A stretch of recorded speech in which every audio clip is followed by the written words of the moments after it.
আসসালামু আলাইকুম।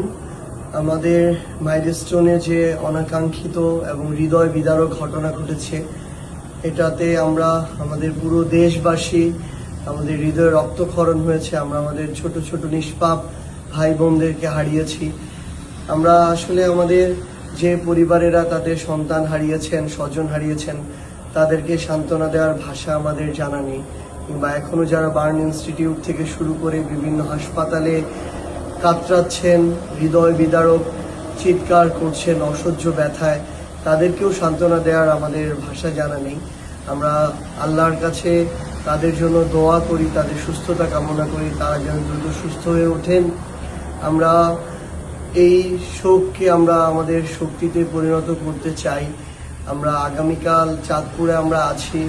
চাঁদপুরের এখানে আমরা পানি উন্নয়ন বোর্ডের সামনে থেকে শোক মিছিল করতে চাই কালো ব্যাজ ধারণ করে। আমাদের চাঁদপুরের যারা সহযোদ্ধা ছাত্র জনতা রয়েছেন, সাধারণ জনগণ রয়েছেন, আপনারা সকলে আগামীকালকে সকাল 11টায় পানি উন্নয়ন বোর্ডের সামনে থেকে আমরা আমাদের শোক মিছিল শুরু করব। আমরা আপনাদের অংশগ্রহণ প্রত্যাশা করছি এবং এরপরে এখানে যে বাস স্ট্যান্ড রয়েছে সেখানে আমরা সবার উদ্দেশ্যে কথা বলবো। কারণ আমরা ফ্যাসিস্ট বিরোধী লড়াই যারা ঐক্যবদ্ধভাবে লড়াই করেছি, আমাদের ঐক্যবদ্ধ থাকতে হবে এবং আশেপাশের যে ষড়যন্ত্র এবং এমন হৃদয় বিদারক ঘটনাকেও ব্যবহার করে যারা লাশের রাজনীতি করতে চায়, তাদের জন্য আমাদের যে বার্তা, আমাদের একসাথে যে তাদেরকে রুখে দেওয়ার যে প্রচেষ্টা, সে বিষয় নিয়ে আমরা কথা বলবো।